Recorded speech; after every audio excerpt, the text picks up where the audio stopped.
he'll be in even better form for us when Yeah. we play that game. I think the team are good enough to beat Costa Rica, and they've been in Qatar for the last few months. There's no travel.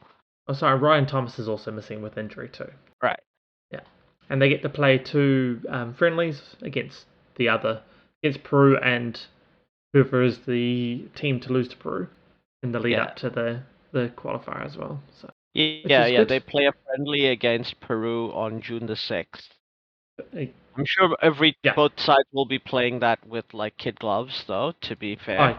Same with both of those warm ups. It'd be very very friendly. I think will be the answer, which will be 4 squads basically between the warm ups, just getting all the people out, getting them limbered up, and nobody wants any injuries, but everybody wants everybody to get their run and shake any cobwebs off that might be there. Yeah. That's just good to have those couple of run outs that will just make sure everybody's in the right headspace. Yeah, exactly. Moving on from the international game, we have the Premier League season, which is about basically on its final stanza. I just sit here looking at Cristiano Ronaldo as a Manchester United fan who has 18 goals in the Premier League this season, and we still somehow managed to finish outside the top 4. That is a bit crazy. That's not even looking at however many assists he must have made and things like that as well. He's not in the top 3 for assists, though. Yeah. I mean, that's because nobody else in the team scores goals. Yeah, that's a good point. You can't get assists if nobody else scores. Yeah. The only person scoring, you don't get any assists. Looking at this, we still technically are open for at the top of the table, but I feel like this is completely with Manchester City now. Liverpool put up a good, valiant effort to try and get the quadruple, even if they don't win the Champions League, and I don't think they're going to win the Premier League either. No. Double cup season, can't go wrong with that. No, it's a very good one by Liverpool with the double cup.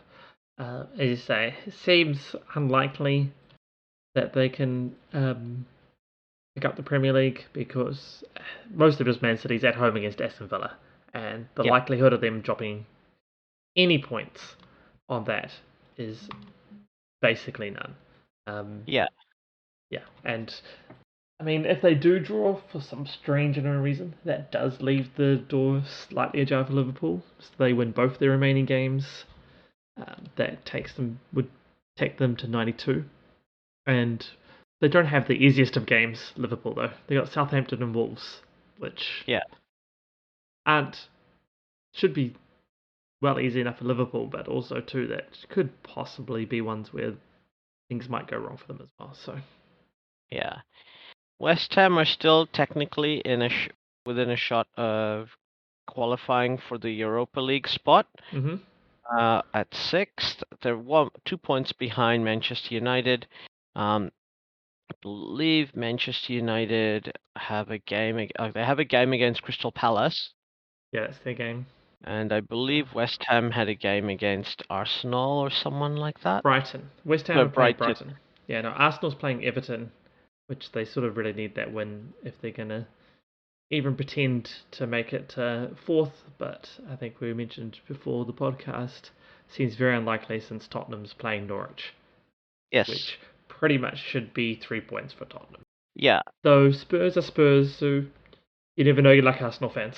Even if Spurs draw that game and Arsenal win theirs, Spurs have a goal difference of 24 versus Arsenal's 9. I know, yeah. I say it requires Spurs to lose that game somehow. Yeah. If I'm an Arsenal fan, it is Spurs. They can do Spursy things. Who knows? But even that seems a bit too Spursy. Yeah, that's really out there. Like, to lose to the bottom team who basically have failed to win all season, when all you need is a draw to pretty much guarantees, a draw guarantees Champions League spot. So, given that I don't see Arsenal winning by 20 goals. Yeah, so this could be a triumphant return to the Champions League for Spurs. Yeah. Ironically, if we were in a season or so from now, Arsenal would probably be in the Champions League, finishing fifth, because they would get one of those legacy spots. Yes, they would. Something for them in the future for Arsenal fans. You'll be back in the Champions League. You'll be fine. Yeah, or United. One of you Or two. one of you two. There's hope for you guys. But it could be both of them, because they could both be technically the highest position. Yeah. Highest position legacy spot people not to have qualified for. I think the rule said that you have to qualify for a European spot, All right. basically. I thought there was a rule. Part of that rule was limiting per country, though. There's no per country. No, there wasn't. I There's thought no, there was, but there isn't a per country, but they said you still have to finish in a European spot. in a European qualification spot. Yeah. So technically, could have 6 English Yes. teams in. Yes. Which is interesting. 7 if an English team outside of that top 6 wins the Europa League Or the and the Champions League, I Champions guess. League. Yeah. Yeah, one of those two happen to be a team that's outside of that 6 somehow.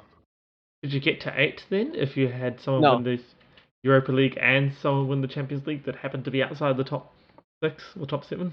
I think not. I think No. then one of the top 4 miss out. Or Right. one of the legacy spots miss out, or something Yeah. like that will happen. Because the rule now is, for example, if Leicester had won, and not Leicester, say West Ham had won the Europa League, Mm-hmm. and, Liverpool was outside the top 4 and won the Champions League, then you would have, if West Ham, then you. Like for example, now West Ham are in the Europa League. If they win now, there would be 5 teams in the Champions League now. But if Liverpool won and they were outside as well, then Spurs would miss out on their spot because they're fourth. Yeah.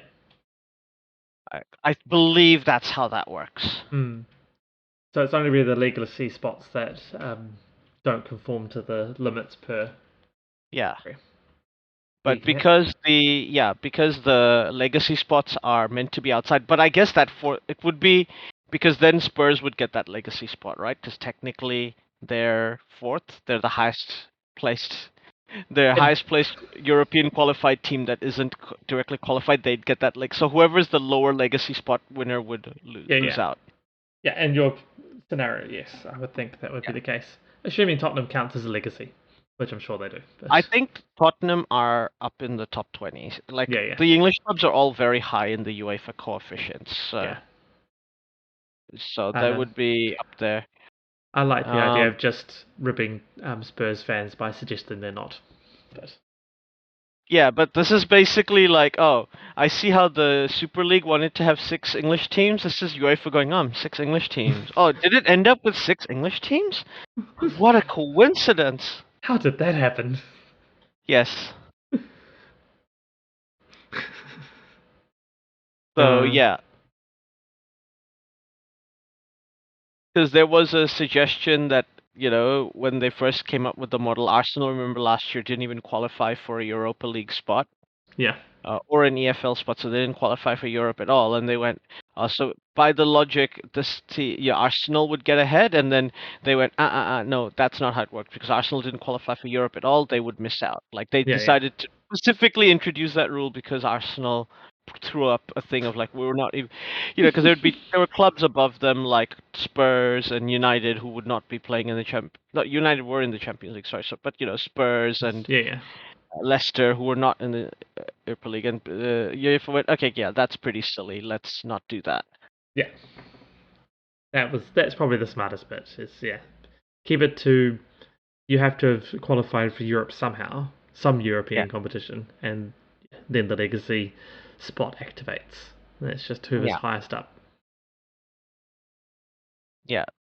But the final fight in the Premier League really is for that final relegation spot, though. Yeah, so it's once again, I feel like it's while it looks very close on paper, I think Leeds have the toughest. They're a point ahead of Burnley, who have a game in hand on them. Yeah. and Everton are a point ahead of them, and they have a game in hand.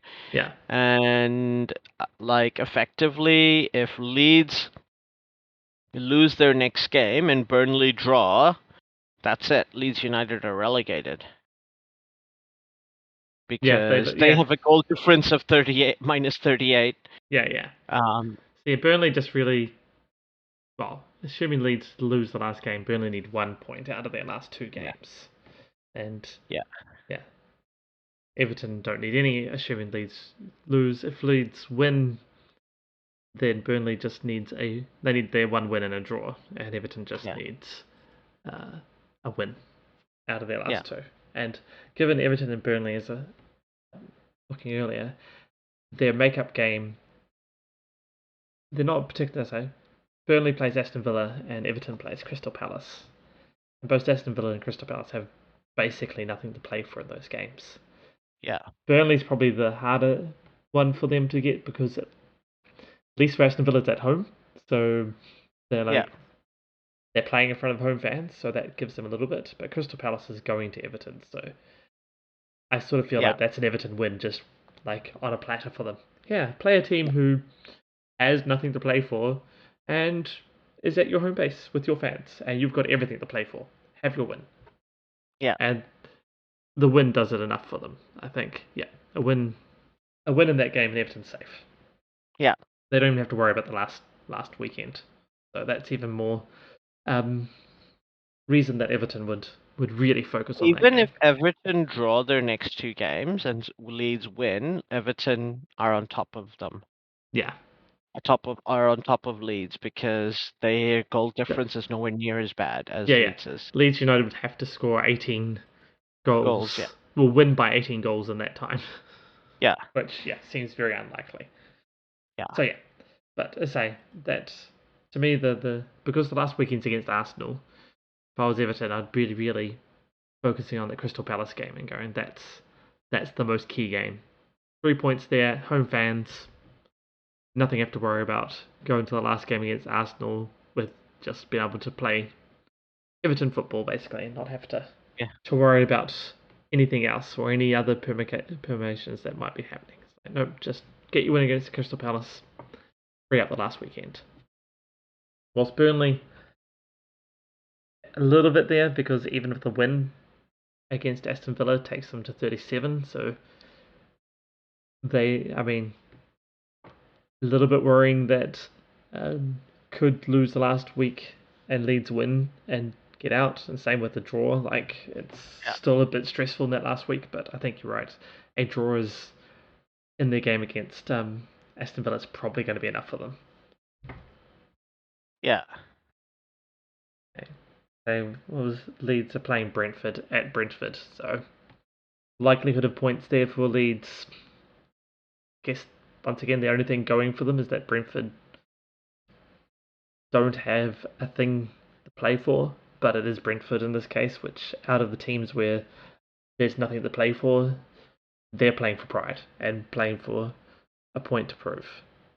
And potentially, first season up, top 10 result. That's, a good result for them if that happens. So top 10 is a big difference in prize money than not being top 10. And Brighton has got West Ham, who actually have a need for those points. So Brentford have a good chance of top 10. Win pretty much will give them top 10. So you're saying it's a decent amount of prize money. Definitely kudos for them. First season up, top 10. We're a threat. Remember, we said the same about Leeds last year. We did.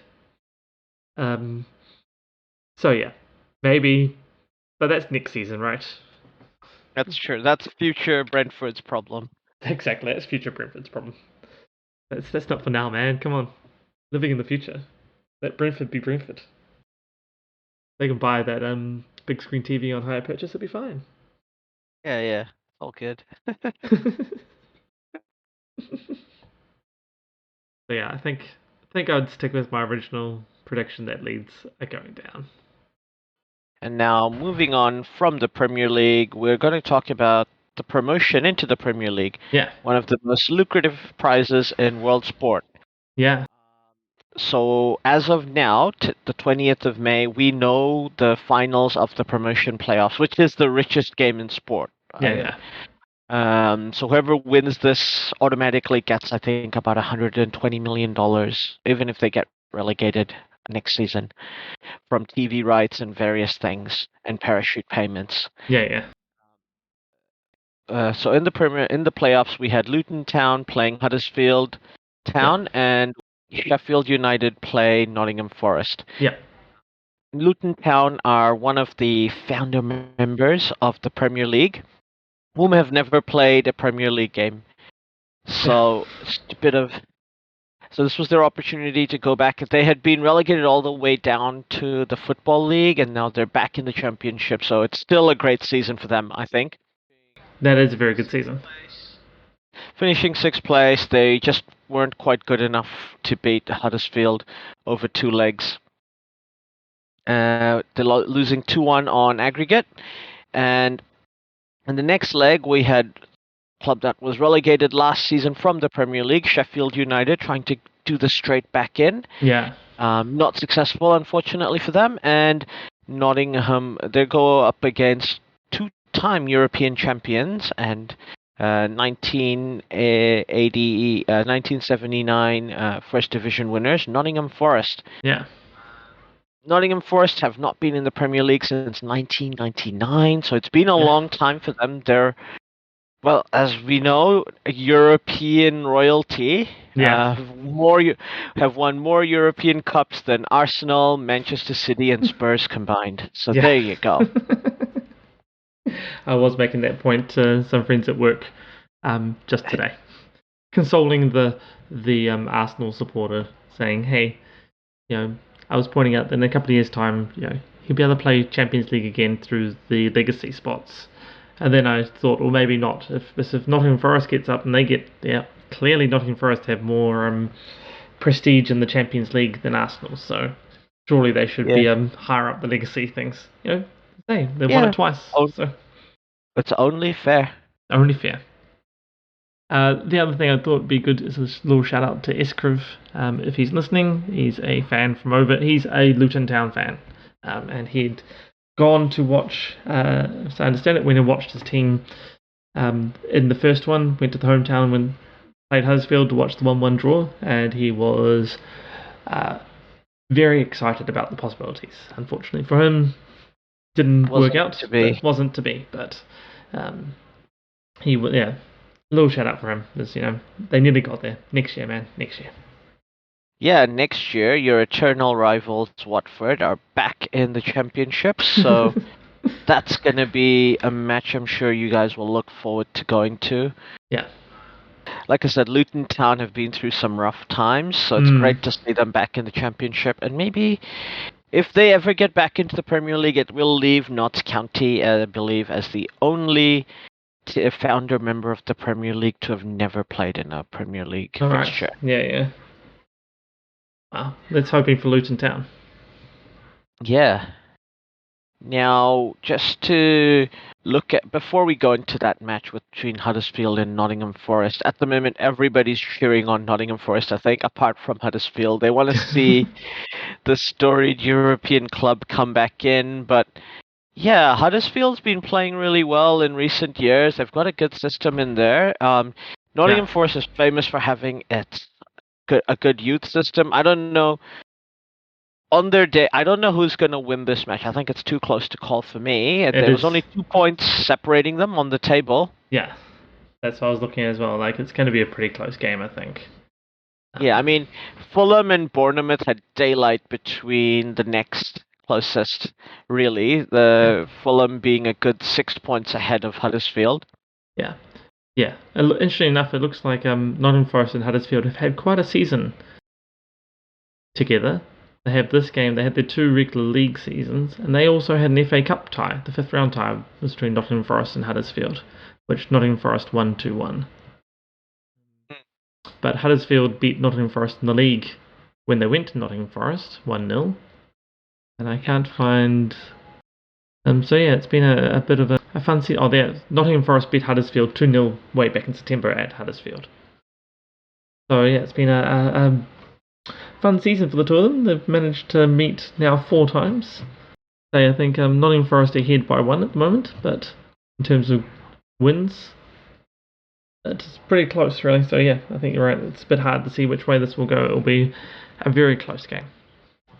Yeah. Fulham back in the Premiership, bounce back straight away. Bournemouth couldn't quite do the bounce back last year. They were so unlucky to miss out on second spot, and then they couldn't win in the playoffs against Brentford. Unlucky for them, but it's amazing that Bournemouth have made it back. Scott Parker, can't praise Bournemouth enough. They're a small club, the 5,000 people stadium in a town of like 20,000 people with Yeah. So the fact that they are made it straight back into the Premier League, it's going to be great. And with Fulham back in the league, we are chocker full of London clubs again. Yeah. London are going to be very well represented in the next season's Premier League. They are, yes. It's not unsurprising, but yeah, good to see Fulham back. They bounced straight back. Had a pretty stellar season, really. Winning most of their games, 100 plus goals scored. So yeah, it's saying 90 points. It's all pretty good. Yeah, solid season. They are a bit Norwich-like. That goal, they've conceded a lot of goals. They managed to lose 10 games, some of them by quite big margins, on their way to winning the championship. Yeah. There's going to be some work needed in their defense when they go up there, but Alexander Mitrovic is a good player. As is for Bio Carvalho, we'll see how they do next season. Yeah. Well, Bournemouth seem to have got there with the opposite. They had a pretty good defence by looks of things. Yeah. Conceding the least goals in the championship, so only losing 8 games, which is also the least. So that's all. Yeah, pretty solid. Good. Yeah, I mean, it's difficult to know how they're going to do without Eddie Howe, who has proven that his years with Bournemouth were no fluke, I think. Yeah. I think we can all respect what he's done this season at Newcastle, where everybody and their dog thought they were going to get the drop. Yeah, and exactly. Who can blame us for thinking that? Yeah, well, exactly. Go back and look and see how they were even just after Christmas. But, yeah. Even true Geordie thought Newcastle had been relegated at that point. So, you know. Exactly. What do you expect us to think? Exactly. But no, it's a pretty awesome season for Newcastle. Yeah, definitely. And their fans have done it tough for a long time, so good on them. Now, moving on to extracurricular news. As of today, we have learned that there is a new owner for Chelsea. Everything's approved. Has the final contract been signed? I'm not too sure whether it's at the stage where they've just gone, it's done. I think it's been approved. I'm not sure exactly if it's how much ink has been put to pen, but it's gone through all the appropriate sign-offs and approvals and all the things that needed to happen for it. So it's pretty much done. But yes, right. Todd Bowley and his group have managed to actually secure it. Good for them.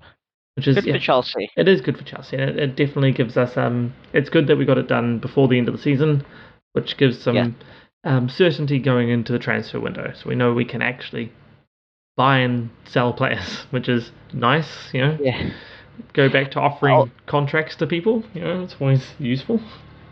And they have said that they will invest 100 million or 1 billion into the club, because that was part of the agreement, part of the demands of Chelsea, Roman Abramovich, basically. Yeah. I'm not 100% sure of the details, but it was something ridiculously high, so I wouldn't be too surprised if it was like $1 billion. That seems a lot, but Same point. That is possibly part of, as they were. That most of that is probably going to be the stadium It'd be a lot of rebuild it at the plans. stadium. Yeah, so it'll be keeping with that. Yeah, and it'd probably be the difference between what Abramovich had valued the club at, and it was more than other than buying it at that price and doing whatever needed to be done with the money. Like, oh, cool, sell it at the lower amount, but you promised to invest, say in the stadium and whatever else needs to be of the difference, and that obviously worked. So Yeah. because there was I do remember it was close to, it was at least $500 million, if not close to $1 billion worth of difference between where Abramovich was valuing it originally and where Brawley and co were willing to settle for. So Yeah. And I think a lot of this deal, because in theory, Roman Abramovich is getting none of this money. yeah. In theory. Well, technically, in a lot of theories, since that was been the bit that the UK government, would have been combing over to make sure it didn't happen. Yeah. When I'm not being sarcastic when I say in theory, I genuinely agree that I genuinely think that's what's happening. Yeah. A lot of the deal must have been guarantees of like, this is what we're going to invest in, this is what we're going to agree to do, sort of thing. Otherwise, as you mentioned, there's no way that the UK government would agree to let the sale go through. Yeah. Actually, I was just reading here, it's potentially the other way around, that they would let the sale go through, but then freeze the funds until Abramovich shows how he was actually, it's actually going. Right. So looks like they're allowed the sale without going through Abramovich's plans, but just were like, cool, the sale's gone. Okay, the money's over there, it's frozen. And no, you have to put it in their bank account and nobody can touch it. And now, though there was a little bit of a bit interesting because that was around the compromises being reached as well. So obviously there's little bits here that aren't as well disclosed. Yeah, makes sense. Yeah, so it was about $2 billion, just under $2 billion that's being guaranteed in future investment, because it was just over $4 billion the buying, but it was only $2.5 billion that was actually for the club. Right. That would technically have gone to Abramovich, but he's saying it's going to the victims of war in Ukraine. Quote unquote. Yeah. So yeah, and the way the UK government's sorting it is being like, oh, and to make sure that's all happening, it goes into this account, and it will stay there until they sort out with Abramovich exactly where that money then is going, and that they're happy with where it's going. Yeah. Boris is sorting it out. Yeah, and they did that so that the club could be sold as an ongoing concern, and it didn't negatively affect the club, just because Abramovich, the government would needed to see where Abramovich was sending it. Like, cool, this is the workaround. It goes into that account. That's frozen. This deal will deal with the actual fully purchase and buyout and all the rest as per the normal foreign investment stuff. So they went through all the stuff to make sure that it was all fine. Cool, that's fine. Put it over there. Now they're going to deal with the Abramovich side of it. Right. It's what you would expect in this situation, I suppose. Yeah. I think it's a reasonable compromise that's worked out for both parties in the end. I think so. I think all three parties really. I think it's reasonably worked out. That everybody, it's going to be more four parties. Even if you count the UK government, it seems to be a positive for everybody. Everybody is getting a win out of it in some way, or at least not a loss. Yeah. The UK government gets to show that they totally aren't corrupt and have not been having Russian money invested inside their political campaigns. They're totally not beholden to foreign interests at all. Not at all. And Roman Abramovich, in theory, gets to, I guess, donate a lot of money to charity. I suppose he gets to be sad because he has to sell his precious football club, but he does it in a way that he feels happy with. Like he's getting the deal he wants out of it in the situation. He has secured his legacy. Yeah. Because at the end of the day, I don't think Roman Abramovich. Well, with all due respect, $12 billion is probably not that. $2 billion is probably not that much for Roman Abramovich, No. who's an oil billionaire. Yeah, exactly. But I mean, he's always said that the money was not what he cared about. And part of the deal is he did say, I feel like he's definitely happy about it.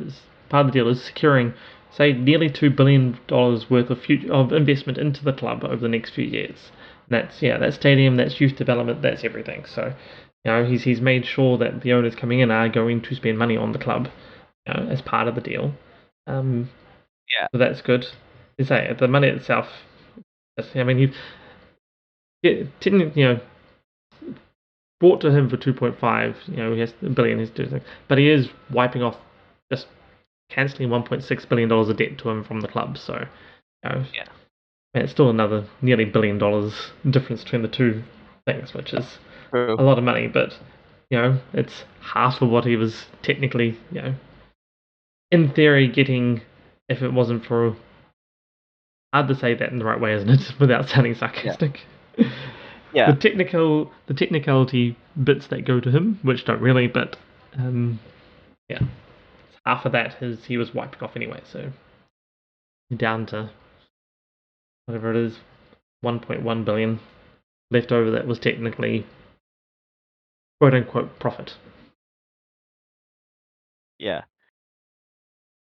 This conversation about not trying to sound sarcastic, it reminds me of that episode of The Simpsons where Homer's like, "This is all tied up in a neat little bow, isn't it?" And they're all like, "Yeah, Dad, it totally is." And they're like, "Why? Am I sounding sarcastic? I do not mean to sound sarcastic."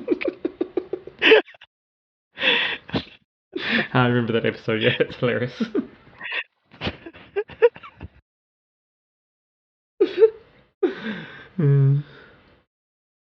But yeah, it's a bit like, yeah, this reminded me. Completely unrelated to this conversation. I just always find a way to like shoehorn in the Simpsons if I can into regular conversation. I The do that. fool will guarantee that that's true. That is Will very true. verify the truthiness of that statement. That is very true, and I attempt to do it as well. My wife will verify that quite eagerly, that I'm always throwing a quote or two in. Normally just the old classics of, it's just a little bit airborne, it's still good, it's still good. That's my favorite. It's gone, man. It's gone. But yeah, it's gonna be interesting next season to see what they'll probably re-sign key people. Marina Gravskina, lady whose name I cannot pronounce, is gonna stay. Yeah. And that's the key, I think, because she knows Chelsea, she knows how to run the club, and I think at this point, I don't think anyone doubts that she could get a job anywhere in football if she wanted, and she's staying at Chelsea, so that's really good for her. She's probably one of the best, like football executives in the world. Yeah. I'm like there is no sarcasm or anything. Like I'm not being hyperbolic anyway. She's really good. No, she is really good. She does good work for us. Despite what some on Chelsea Reddit and other places might think, it's going pretty. She does very well. So looks to be some key moving on. So yeah, Alonso looks like he's gone. Rudiger's already gone. Christensen looks like has definitely gone. And maybe Azpilicueta also goes back to Barcelona, though. That's a little surprising because it seemed that he was very keen on just staying. But we'll see how that goes. That could have just been all caught up in the whole can't actually offer contracts thing. Yeah. I have to see. Also, like, when are they allowed to offer contracts? That's not very clear, is it? No, exactly. So, yeah. So Azpilicueta is about the last one left. That could be a bit of a worry, but we'll see. But say once again, it's whether they want to keep him or not, or whether he wants to go back to Barcelona. We'll see how it all plays out. It sounded like he was quite keen to stay in London because his kids were quite settled, but Barcelona is home, so who knows? Yeah. There's a saying from the great 90s show Footballers' Wives: do not trust a word a footballer says. Yeah. Never trust a football player. Never. And that's said by every football player on that show. Yeah.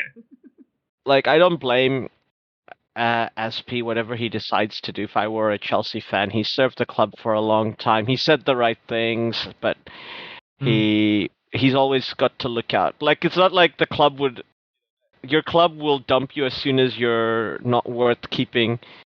Yeah. So you have to look out for yourself at the end of the day. Exactly. So with Azpilicueta, I mean, it's reasonably clear he's a bit off the pace these days. But at the same time, he's great presence on the field, great leadership, and still is performing. So it's whether he goes to year-on-year contracts until things aren't working, or whether he goes back to Barcelona now, or what. I time will just have to tell where that goes. I say with the whole thing around everything with signing contracts and everything, sort of, it's just made his and I mean the other two, Christensen and Rudiger, were always probably going. It was a bit more surprised that especially Christensen didn't get sold over the January transfer window. Well, I think they also kind of knew that they were going to find it difficult to sell. With the situation in Russia, and his agent probably just went, don't leave. Well, this was back, force you to go. This was back in January before that sort of blew up. But yeah. But his agent probably just told him, don't try to leave. Well, his agent is his dad, and that appeared to be most of the problems. But yeah, it was probably just a get out until thing. Because you earn way more money being a free agent than if you're transferred.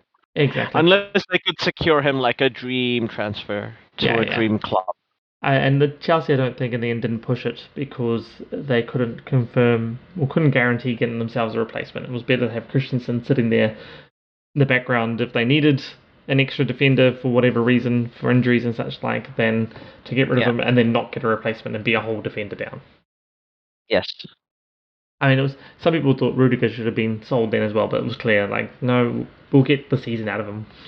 He's playing well, and he's clearly, despite all the transfer issues, and Rudiger was always being quite clear. He was like, look, no player plays better than when they're gonna become a free agent. Yeah. Well, so if you're not gonna be able to if you're not gonna be able to, because you're gonna have to sell him for less money. Is the 3 months you're going to get out of him, like towards the business end of the season, which might decide positions, worth more, or 20 billion that you might get for selling him at on the last 6 months of his deal, worth more? And I think they went, this is worth more. And especially with Rudiger, because the other problem being players getting a little bit, well, not the player themselves, but the situation being disruptive to everybody in the team and everything. But with Rudiger, I think it wasn't very disruptive because everybody knew exactly what his requirements were. Everybody knew what the club was at.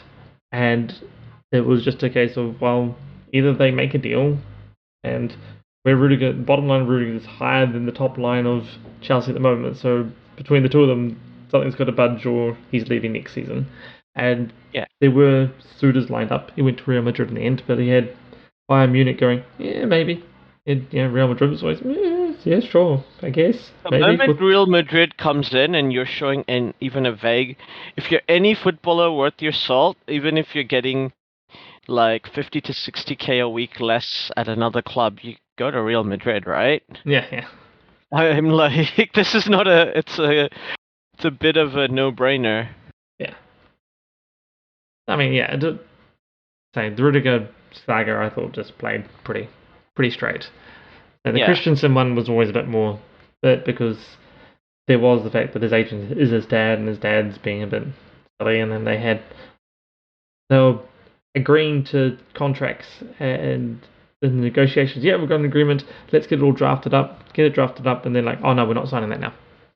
Like, Yeah. you agreed to the terms. Like everybody, like, yep, this is definitely the terms. We'll just get it written up by the lawyers, and we'll come back in a couple of days and sign it. Okay, cool. Come back. We're not signing. Yeah. Come on. See what I said earlier about footballers and trust? Yeah. No, Christensen and his dad were the epitome of that. Of just, oh yeah, you know how we agreed to that amount of money? We actually want like twice that, thanks. Yeah.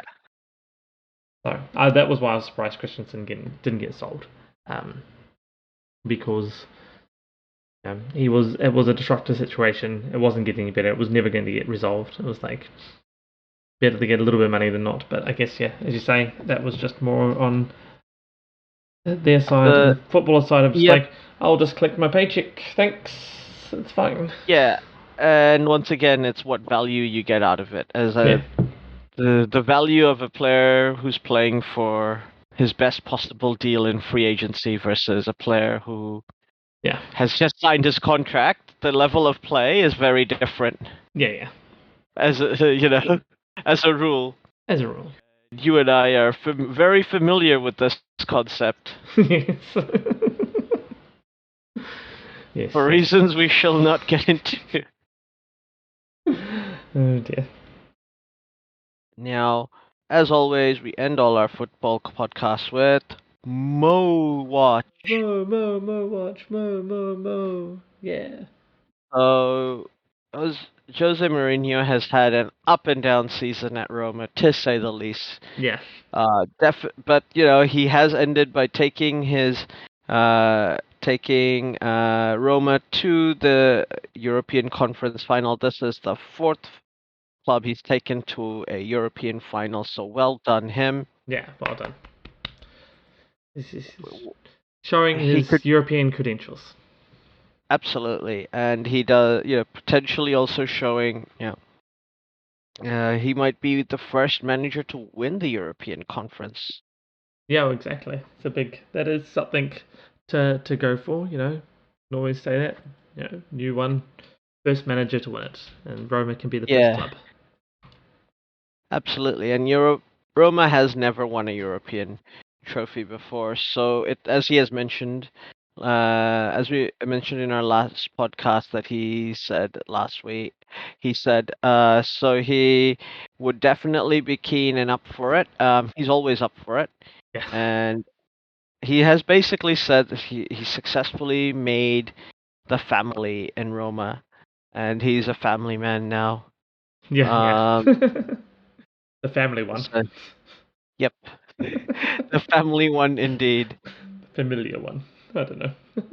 But it's been a great Serie A season, I must say. Yeah. It was neck and neck all the way through. It does look like now. I would be very surprised if AC Milan do not win the title, even Yeah, if they same. were. If Sassuolo could somehow get a draw, I do think Internazionale will beat Sampdoria. Because Yeah. it's at home for Milan as well. That should be their homecoming. They should be going to the San Siro in front of their fans. Oh, sorry, it is not in their home. It is going to Caligari, so Yeah. maybe that's the only banana peel to this. Yeah. That does make it a little bit more interesting. And the fact that, yeah, Inter's goal difference is quite superior to AC Milan's. So Yeah. that is just a little bit of intrigue there. That Inter's the one at Technically, home, so so it's technically not illegal, but UEFA doesn't like it, where peop when a club needs a club that has nothing to gain to win, they give them money to win. So paying people money to lose is completely illegal. yeah, And but you're going, look, I know you're not that motivated to win. You don't want to hire, but if you yeah, do win, we will pay you $1 million bonus yeah. It's for the players to share around, and that's not uncommon. Yeah, that is creating an incentive to win. They say, as we were talking about in the English one, a lot of clubs don't really have anything to play for, middle of the table. You know, Sassuolo's sort of the same, middle of the table. 3 points might get them to ninth, but yeah, not really. They can't fall lower than where they are in 11th, so Yeah. Maybe there is a little bit of financial gain in terms of prize money there, but yeah. But yeah, I can see how Inter might be like, well, here is a proper incentive. We'll give you guys $1 million or whatever it might be, just to give them something to play for. Doesn't even have to be from Inter, so it won't affect their FFP. It could just be the owner of Inter going, Yeah, "Hey, yeah, here's some money." yeah. Would you like some money? Money. Pretty much. But yeah, so that's, I think you're right. That's the one little, just a little bit of spice on top of that dish is that AC Milan has to travel, um, which could potentially throw the thing and say just having a draw is enough to open the door for Inter. That Yeah. would their goal difference is there to allow it. So it does make that final game interesting. Um, and it's about the only last interesting bit out of the Serie A. Yeah. Well, I suppose there's relegation between Cagliari and Salernitana is a little bit there because,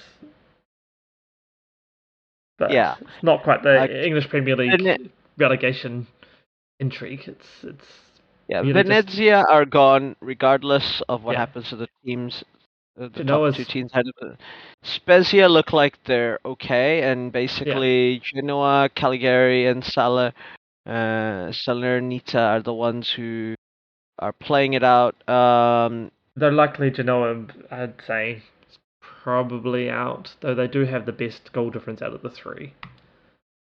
But they need to Genoa win. are They need Genoa to are win. playing. They need to win. They've got Bologna to play. Cagliari are playing Venezia, uh, who are already relegated. So that looks already hard. But Salernitana are playing Udinese. So th- I do agree with you. I think Genoa are down, Yeah. but Cagliari should beat Venezia, I think.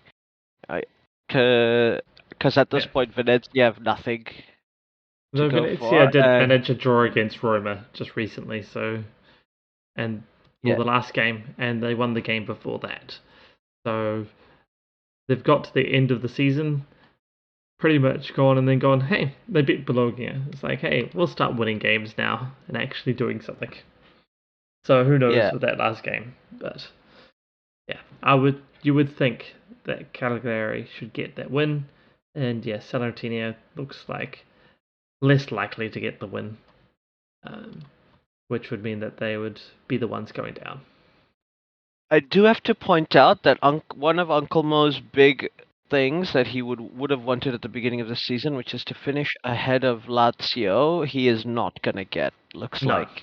it doesn't look like. In fact, Uncle Mo may have problems staying inside European qualification spots, though if they win the um, conference European Conference League, then that may not matter as much. But there is a definite possibility that they slip outside the top seven and end up eighth. They have to be, yeah, the top seven. Mm, Because it was between Juve and Inter, the Italian Cup, which Inter won. So yeah, yeah, it will be. And I think Juve have qualified for Champions League pretty easily. yeah, yeah. And No, Napoli are happily third. yeah, the say the top four are pretty solid in Italy. There's just that little bit of spice for who wins and who comes second. But otherwise, yeah, Juventus is But 7 points clear of Lazio. the team But that I had picked for potentially winning, who are not even looks like are going to finish for a Champions League spot, Atalanta, could still yeah, make it for. they could still make to fifth. That's yeah. So between Roma, Fiorentina, and Atalanta, the basically the Conference League and the last Europa League qualification spots with Lazio should take the other Europa League, or will take the Believe other European League spot. if Roma finishes outside the top seven, like Atalanta and Fiorentina go ahead of them, and they win the European Conference League, one of those two teams, Roma and Fiorentina, lose out on their UEFA spot. Oh, would they lose that? Oh, yeah, they would lose that, so it would slide down. So Lazio would still keep it, but yeah. Yes. Whoever's higher between Fiorentina and Atalanta would lose their Europa spot and go to the Conference League. Yes. Yeah. And the one that finished in the Conference League one would lose that spot.